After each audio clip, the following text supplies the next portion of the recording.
ইশরাক হোসেনকে ঢাকা দক্ষিণ সিটি কর্পোরেশনের মেয়রের দায়িত্ব বুঝিয়ে দেওয়ার দাবিতে আজও নগর ভবনের সামনে বিক্ষোভ করছেন তার সমর্থকরা। নগর ভবনের প্রধান ফটক ও বিভিন্ন কার্যালয়ে তালা দেওয়া হয়। এতে দুর্ভোগে পড়েন সেবা নিতে আসা নাগরিকরা। স্থানীয় সরকার উপদেষ্টা আসিফ মাহমুদ সজীব ভূঁইয়ার পদত্যাগ দাবি করেন বিক্ষোভকারীরা।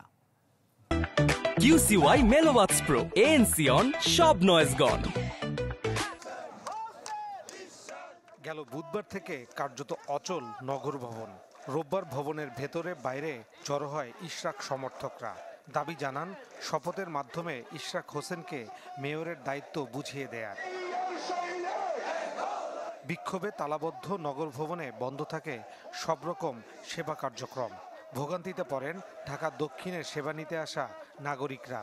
বন্ধ হয়ে যায় নগর ভবনের সামনের সড়কের যান চলাচল। বিক্ষুব্ধ ইশরাক সমর্থকরা স্থানীয় সরকার মন্ত্রণালয়ের যুব ও ক্রীড়া মন্ত্রণালয়ের উপদেষ্টা আসিফ মাহমুদ সজীব ভূঁইয়ার পদত্যাগে নানা স্লোগান দেয়। আমাদের দাবি জনতার মেয়র ইশরাক হোসেনকে দায়িত্ব বুঝিয়ে দেওয়া। আমরা ইশরাক ভাইকে আগামী 10-15 বছর এখানেই দেখতে চাই। এই সরকার যতদিন আছে ততদিনের ইশরাক সরকার মেয়র হবে।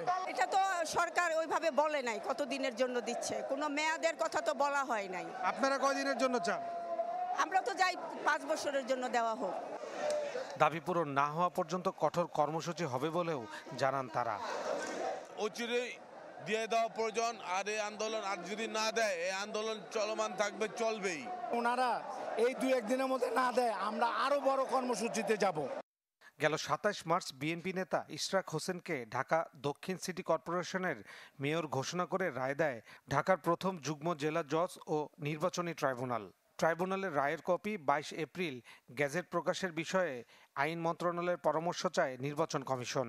এরপর 27 এপ্রিল ইশরাক হোসেনকে ডিএসসিসির নতুন মেয়র ঘোষণা করে গেজেট প্রকাশ করা হয়। ফয়সাল হোসেন, চ্যানেল 24, ঢাকা।